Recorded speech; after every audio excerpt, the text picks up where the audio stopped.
आज আমি শ্রীমদ্ ভগবত গীতার ৪৭ নম্বর শ্লোকটি পড়ছি।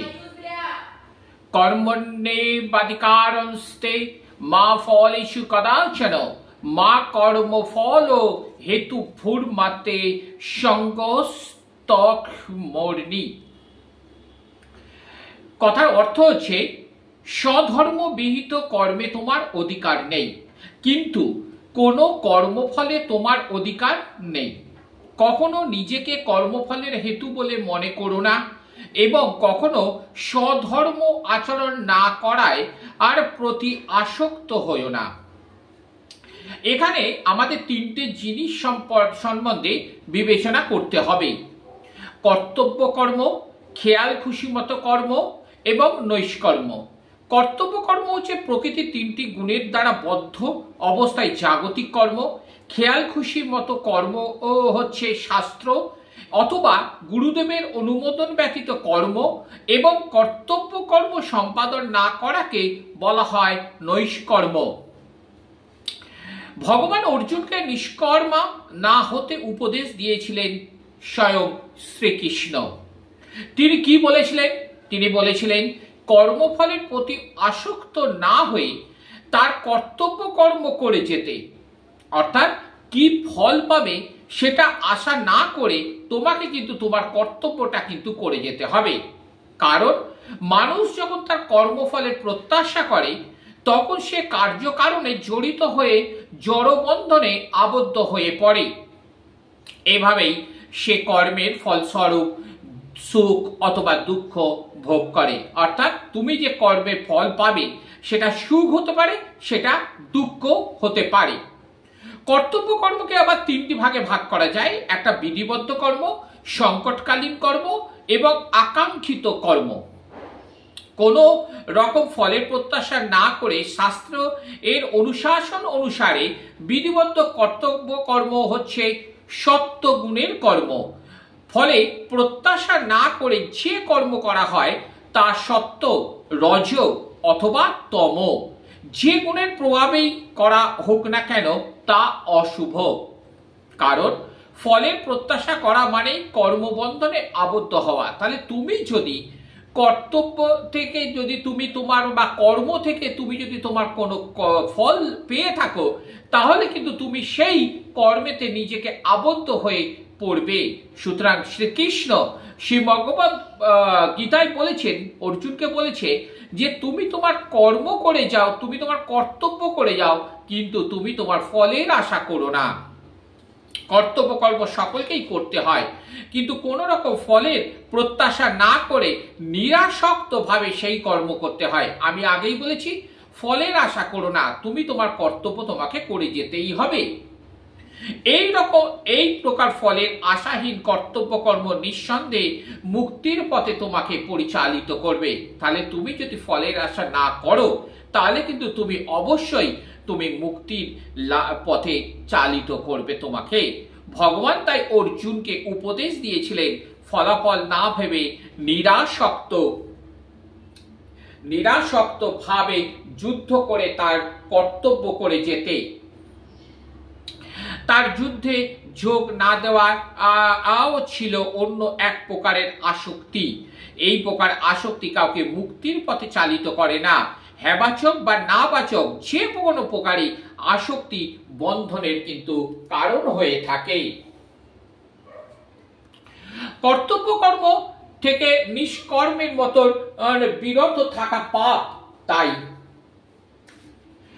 কর্তব্যবোধে যুদ্ধ করাই ছিল অর্জুনের পক্ষে মুক্তির একমাত্র শুভ পথ। ৪৮ নম্বর শ্লোকে শ্রীকৃষ্ণ কি বলেছেন? যোগস্থ কুরু কর্মাণি সঙ্গং ত্যক্তা ধনঞ্জয় সিদ্ধৌ সমভূতা সমোত্তং যোগ উচ্যতে। মানে হে অর্জুন, কি বলছে? হে অর্জুন, ফল ভোগের কামনা পরিত্যাগ করে ভক্তি যোগস্থ হয়ে স্বধর্মবিহিত কর্ম আচরণ করো। কর্মের সিদ্ধি ও অসিদ্ধি সম্বন্ধে যে সমবুদ্ধি তাকে যোগ বলা হয়। ভগবান শ্রীকৃষ্ণ অর্জুনকে যোগে যুক্ত হয়ে কর্ম করার নির্দেশ দিচ্ছেন। এখন প্রশ্ন হচ্ছে, যোগ বলতে কি বোঝায়? যোগের অর্থ হচ্ছে সদা চিত্ত চাঞ্চল্যকারী ইন্দ্রিয়াদি সংযম করে একাগ্র চিত্তে পরমেশ্বর ধ্যান করা। তাহলে কি বললো না, যোগ কাকে বলবো না, তুমি যখন ভগবানকে তুমি স্মরণ করবে তখন তোমাকে কিন্তু অন্য কোনো দিকে ধ্যান ধারণা দেওয়া চলবে না। তাহলে এবং তোমার ইন্দ্রিয়াদি অর্থাৎ আমাদের যে চক্ষু কর্ণ নাসিকা জিহ্বাত্বক এই যে ইন্দ্রিয়গুলো আছে এইগুলোকে এক জায়গায় সংযম করে একাগ্র চিত্তে তোমায় কিন্তু কি করতে হবে, পরমেশ্বরের ধ্যান করতে হবে। তাহলে এই পরমেশ্বরটা কে? তাহলে আমরা কার ধ্যান করব না, সর্বকারণের কারণ পরমেশ্বর হচ্ছেন ভগবান শ্রীকৃষ্ণ। তাহলে তোমরা বুঝতে পারলে, তাহলে পরমেশ্বরটা কে? পরমেশ্বরটা হচ্ছে ভগবান শ্রীকৃষ্ণ। এখানে যেহেতু তিনি অর্জুনকে যুদ্ধ করতে আদেশ করেছেন, সুতরাং সেই যুদ্ধের ফলাফলের প্রতি তার আসক্ত হওয়া উচিত নয়, আর তার লাভ অথবা জয় নির্ভর করছে শ্রীকৃষ্ণের ইচ্ছার উপরে। অর্জুনের কর্তব্য হচ্ছে শ্রীকৃষ্ণের নির্দেশ অনুসারে যুদ্ধ করা, ভগবানের আদেশ পালন করাই হচ্ছে প্রকৃত যোগ এবং কৃষ্ণ ভাবনাময় ভগবত ভক্তির মাধ্যমে এই যোগের অনুশীলন করা হয়। ভগবত ভক্তির প্রভাবেই কেবল অহংকার মুক্ত হওয়া সম্ভব। ভগবানের দাসত্ব বা ভগবানের দাসত্ব বরণ করার ফলে অন্তরে ভগবত ভক্তির বিকাশ হয় এবং তখন বিজিতেন্দ্রিয় হয়ে যোগের সাধন করা সম্ভব হয়। অর্জুন ছিলেন ক্ষত্রিয় এবং সেই হেতু শাস্ত্রের নির্দেশ অনুসারে তিনি বর্ণাশ্রম ধর্মের আচরণ করতেন। বিষ্ণু পুরাণে বলা আছে, কি বলা আছে বিষ্ণু পুরাণে না, বলা আছে বর্ণাশ্রমের ধর্মের একমাত্র উদ্দেশ্য হচ্ছে শ্রী বিষ্ণুকে তুষ্ট করা। জড়জগতের নীতি হচ্ছে যে কারণেই এই নিজেকে সন্তুষ্ট করা উচিত নয়, কিন্তু শ্রীকৃষ্ণকে সন্তুষ্ট করা উচিত। তাই যদি কেউ শ্রীকৃষ্ণকে সন্তুষ্ট না করে তবে সে বর্ণাশ্রম ধর্মের আচার অনুষ্ঠান যথাযথভাবে পালন করতে পারে না। এভাবেই ভগবান অর্জুনকে বারবার মনে করিয়ে দিচ্ছেন যে তার নির্দেশ অনুসারে কর্ম করাই হচ্ছে তার একমাত্র কর্তব্য। তাহলে আজ আমি তোমাদের কাছে দুটো শ্লোক পড়ে শোনালাম। এই দুটো শ্লোক থেকে কর্ম তোমার কি কাজ, যোগ কি, পরমেশ্বর কি, এইগুলো কিন্তু তোমাদেরকে বোঝালাম।